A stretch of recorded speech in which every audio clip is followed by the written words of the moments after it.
ഇന്നലെ കെ മുരളീധരന്റെ കാര്യത്തിലൊക്കെ അനുനയം ഉണ്ടായി, മറ്റു പ്രശ്നങ്ങളൊക്കെ പരിഹരിച്ചു എന്നത്. അപ്പോൾ ഒരു അഡീഷണൽ പട്ടിക കൂടെ വരുമോ ഈ പ്രശ്ന പരിഹാരം? വെയിറ്റ് ആൻഡ് സി വരുന്നാണോ? Wait and see. ലത്തീൻ സഭയ്ക്കും വേണ്ട പ്രാതിനിധ്യം പുനഃസംഘടന കിട്ടിയില്ല എന്നാണ് ഓരോ സമുദായങ്ങളും ഇങ്ങനെ. ഞാൻ രാവിലെ തന്നെ പറഞ്ഞിട്ടുണ്ടല്ലോ, എല്ലാ അഭിപ്രായങ്ങളും കഴിയുന്നത്ര സമന്വയിപ്പിക്കാൻ കോൺഗ്രസ് പാർട്ടി ശ്രമിക്കും.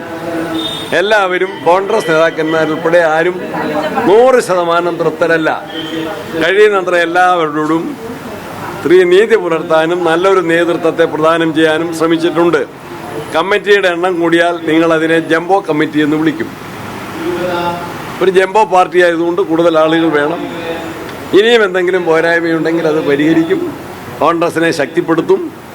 അതാണ് ഞങ്ങളുടെ ഉത്തരവാദിത്വം. ഇൻഡിവിജ്വൽ പരാതികൾ ഞാൻ അഭിപ്രായം പറയുന്നില്ല.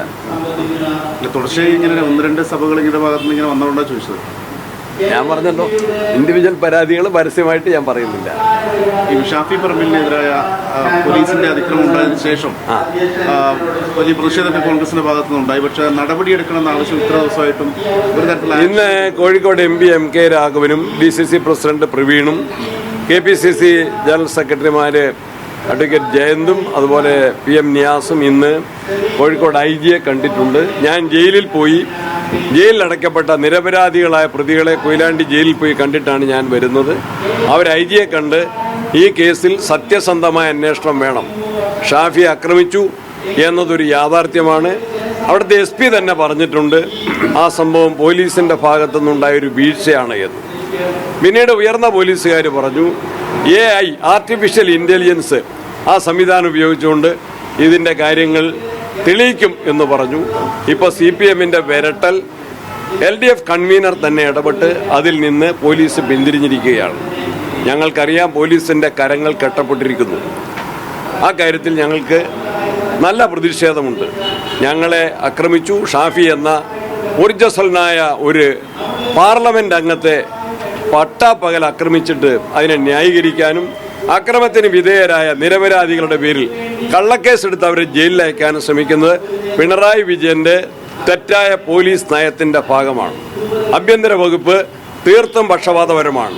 കൊലപാതക കേസുകളിലെ പ്രതികൾക്ക് സംരക്ഷണം നൽകുന്ന, അതിനുവേണ്ടി സർക്കാരിന്റെ ഖജനാവിലെ പണം ചെലവഴിക്കുന്ന, ജനങ്ങളുടെ നികുതി പണം ചെലവഴിക്കുന്ന, കൊലക്കേസ് പ്രതികൾക്ക് രാഷ്ട്രീയം നോക്കി പരോൾ ഇഷ്ടം പോലെ നൽകുന്ന, പ്രതികൾക്ക് ജയിലിൽ സുഖസൗകര്യങ്ങൾ നൽകുന്ന, കൊലക്കേസ് പ്രതികൾക്ക് മദ്യപിക്കാൻ അവസരം നൽകുന്ന, കോടതിയിൽ ഹാജരാക്കുമ്പോൾ പരസ്യമായിട്ട് ബാറിൽ കയറി മദ്യപിക്കാൻ അവസരം നൽകുന്ന പോലീസ് നയം പക്ഷപാതപരമാണ്, ജനവിരുദ്ധ നയമാണ്, ജനാധിപത്യ വിരുദ്ധ നയമാണ്.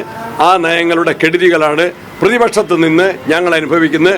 അതിനെ ഞങ്ങൾ ജനങ്ങളുടെ കോടതിയിലും നിയമകോടതിയിലും ചോദ്യം ചെയ്ത് അതിനെ തരണം ചെയ്ത് വിജയം വരിക്കുക തന്നെ ചെയ്യും. ജനങ്ങൾ ഈ കാര്യങ്ങൾ നന്നായിട്ട് കാണുന്നുണ്ട്, മനസ്സിലാക്കുന്നുണ്ട്, അവരെ പ്രതികരിക്കുന്നവരാണ് എന്ന് ഞങ്ങൾ പൂർണ്ണമായിട്ടും വിശ്വസിക്കുകയാണ്.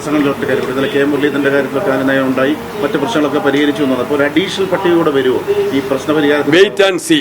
വരുന്നാണോ? Wait and C.